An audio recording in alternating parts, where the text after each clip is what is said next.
What's up, guys, and welcome back to Beyond the Void Horror Podcast. My name is Alex, and today we're going to be doing a spoiler-free review of a movie called Shapeless. It came out and aired at the Tribeca Film Festival last year, and we're now just getting to see it on VOD. So let's check it out.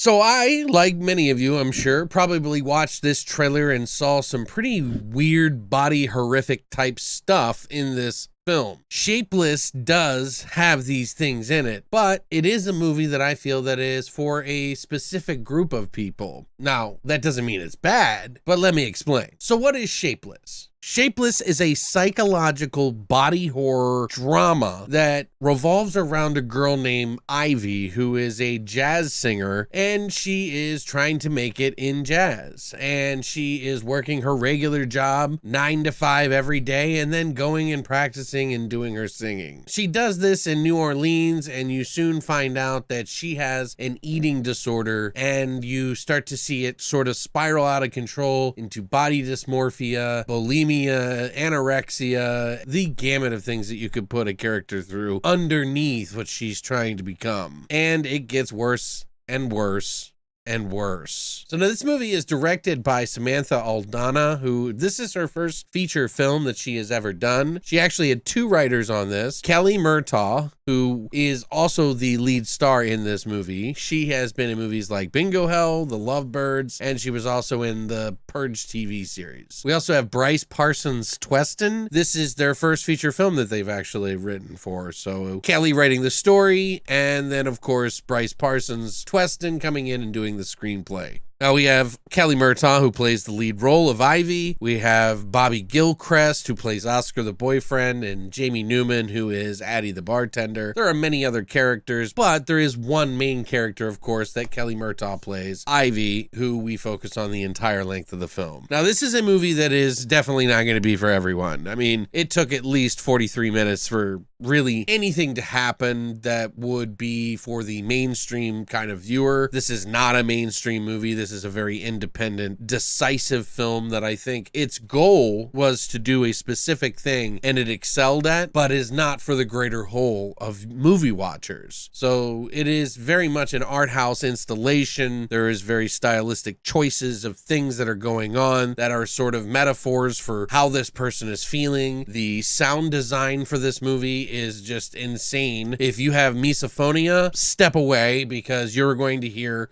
people eating, stomachs growling, clicking, cracking, all these noises that are really very effective in describing what kind of hell this person is put through, you know, with them dealing with these type of issues that they have. Never feeling perfect, never feeling whole, always worried about how you look. We do get a lot of jazz. A lot of people have been saying, hey, this is kind of like a David Lynch film. I don't want to say that it isn't, but to me, I didn't really get that vibe. I feel like the director has somewhat of their own style, and they are using the camera in many ways to elicit a response from the viewer, as well as try to paint the emotional scars that this character is put through. I mean, you are really sitting as a passenger in the seat of this girl who is falling apart. She's having trouble controlling it. Speaking of which, Kelly Murtaugh, who does the performance in this, I think did a really good job. She had to do very subtle, nuanced things. You could tell that this is actually written by somebody who has either known somebody or has possibly experienced themselves, although I don't know, but there are things that happen in this movie where she is literally counting her ribs and the distance between her ribs and her stomach and how thick her arms are. And these are things that were pointed out to me by my girlfriend, who said that is actually kind of legit and that is something that people do. And I didn't know that. So this is very meticulously made, very meticulously filmed in specific ways to kind of distort your perception. There's a lot of shots shot through like glass and like dirty screens lines and things like that to kind of paint this character, supposed ugly nature, even though she's anything but, to really get that viewer in the passenger seat of this person's life. And I think they excel at that very well in this movie. I mean, there was parts in the movie that were kind of grossed me out, like nails, biting of the nails. It just really grinds at you the whole film. Like I said, if you have misophonia, where you are afraid of sounds that are clicking, popping, and just annoying, this is probably going to be very difficult for you to watch, but that's sort of the intent. It was all done intentionally to make you feel this character.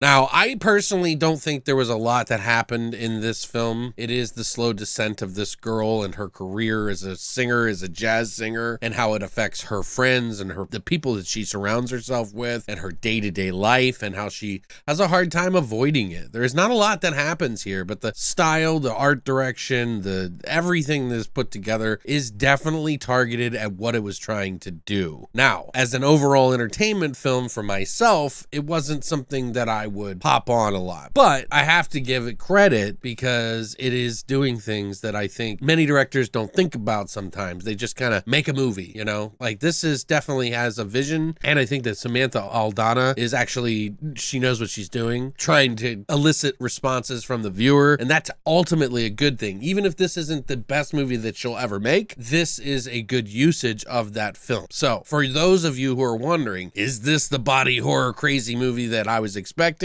No, it is very legit. It is surreal. There are some very surreal moments that happen in this film to kind of paint that picture, like I said. I don't know. There's parts of it that reminded me of Cronenberg, but not really. I mean, this really is kind of its own thing. And, you know, the usage of these surrealistic items on her body and like itchy spots and things that happen really just do a really good job of seeing what it's like to feel like a person who has body dysmorphia or, you know, bulimia or anorexia. It is very good at what it does, but personally for me, and for many I assume, it is not going to be a movie that they enjoy. It is an uncomfortable movie. It is supposed to feel uncomfortable in a lot of ways, but ultimately entertainment wise for me, it just wasn't for me, just for my own personal taste. But there are great things about this movie that the movie does well, so I have to give it credit. It is definitely above average with the filmmaking, but maybe it's for you, maybe it's not. This is a super slow deterioration of a person, a human being who is going through some very tough stuff that I think is good to shine a light on. But what did you think? Have you seen this movie? Have you watched the trailer? Were you hoping it was going to be this graphic, bloody, nightmarish thing? Unfortunately, it wasn't that. It is nightmarish in the sense that these are very real things that happen to people that they experience and go through, and it is not easy for them. But for me, entertainment-wise, it was not one that I want to go and rewatch a lot, but maybe it will be for you. This movie is available for rent on VOD, on HD and SD. The HD was $6.99 on Amazon or any of the digital services you would like to pick. So if you would like to see it, that is what it is right now. Maybe it'll come down in a couple of days. Might be best to wait a couple of days if you're not so sure. Let me know what you think in the comment section down below. I would love to hear what you think about this film. Is it too slow for you? Is it